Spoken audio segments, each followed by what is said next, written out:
Brazil, the B from BRICS, is rising like never before. In the 20th century, the country lost only to Japan in terms of growth. But the nation went through a lot to get here. Let's look back at its journey. 1870, Brazil's population was 10 million. With an economy still based on slavery, the nation basically only exported coffee and sugar.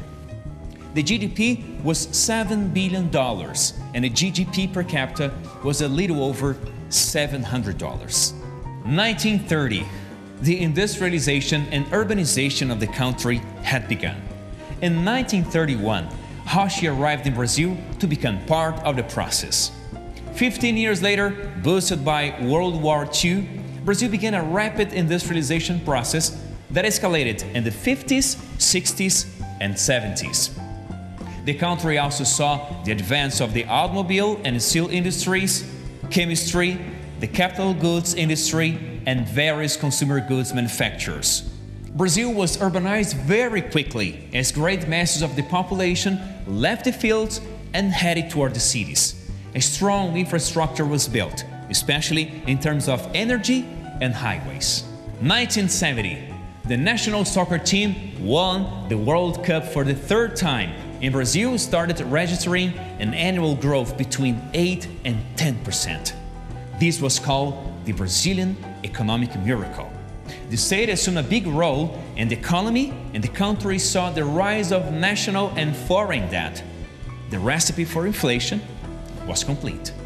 In the 1980s, the population had already reached 120 million, and the nation had the 10th GDP in the world. After the world oil crisis, Brazil had a very bad spell. The country stopped paying foreign debt and entered a recession that closed the market. Between 1980 and 1994, inflation reached the astronomical figure of 10 trillion %. 5 currencies and 5 economic plans trying to win the battle against it. We have arrived in the 2000s, and there is still much work to be done. But Brazil reaps the benefits of its restructuration and broad democracy. Education has increased. Little by little, the unemployment and informality rates are decreasing. The average income is rising, and we have begun a process of social ascension. Throughout a decade, more than 40 million Brazilians have entered the new middle class, which is now the majority. Private investments have grown, and foreign investors are being attracted. Foreign commerce has taken a huge leap, and the Brazilian economy is being propelled by the Chinese hunger for products in general. 2012. The European and American crisis is affecting everybody. Brazil is beginning to feel the impacts of the global economic slowdown. After reaching 7.5% in 2010, the GDP grew only 2.7% in 2011. In 2012, it will probably decrease even more to 2.5%. But we have much in our favor. The current interest rate is the lowest in our history, 7.25%. The Brazilian GDP is 3 times bigger. It went from $800 billion to almost $2.5 trillion. The current unemployment rate is below 6%.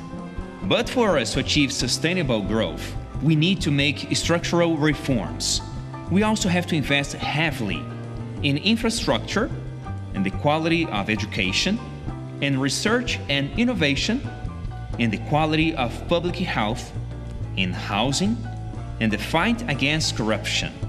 The list goes on. The current Brazilian population is over 192 million, and we have the world's 6th economy. We have many challenges ahead and great obstacles to overcome, but we are prepared to face them. Brazil is experiencing its greatest moment in history.